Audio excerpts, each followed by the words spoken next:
Some Democrats and members of the liberal media seem to be losing it completely. Their minds flown out the window over this. Congressman Dean Phillips' decision to primary President Biden. Listen to their take on Dean Phillips and his run. First of all, talk about being an entitled white guy, right? He's a member of Congress. He's served, 2-3 terms. He's decided that he is going to run. You know, the rest of the party has gotten behind Joe Biden.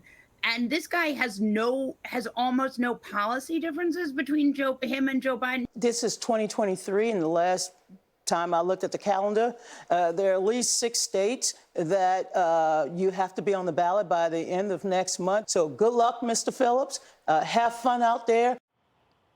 Ooh, that was some shade. The congressman pressed on whether he's different from President Biden, said this.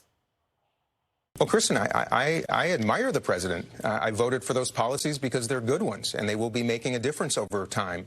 I'm not running against Joe Biden. I'm not running against President Biden. I'm running for the future. Congressman, respectfully, you are literally running against President Biden. I'm not running against President Biden. I'm running for the majority of Americans who want somebody different. Politico puts it this way.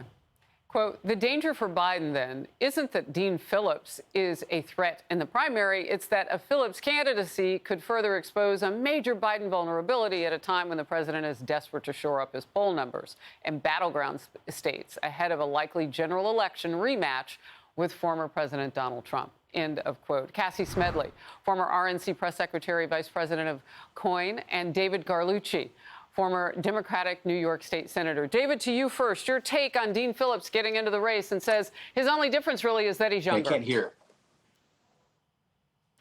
Can you hear me now?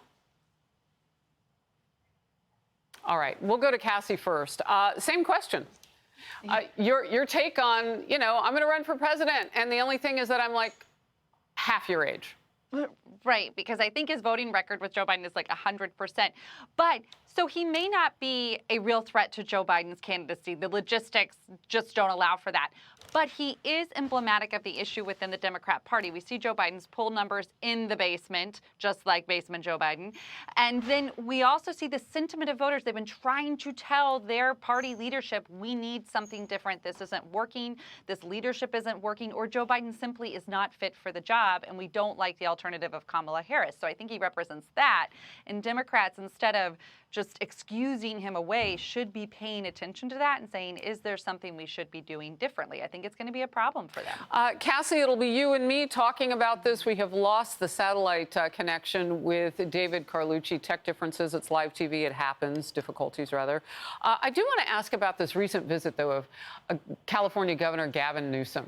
He was a name that had come up so many times about, well, will he run? Will he not run? And now we know that the president and President Xi of China are going to get together after Newsom just recently visited, coincidentally. And Cassie, sit by, because apparently we have our Democrat guest back, and I definitely want to get his take on that. Did you hear my question, David? I didn't hear it. Sorry. All right. So Gavin Newsom, California, many have talked about him possibly running. He says he won't. I'm going to give you the shortened version now. Went to China, and now President Biden is going to meet with President Xi of China and come together on the issue of Iran benefiting us in this whole Middle Eastern conflict. Can Iran get, a peace deal done or ceasefire or whatever? What's your take? Is Dean Phillips going to be alone on the ballot, or will Gavin Newsom join him?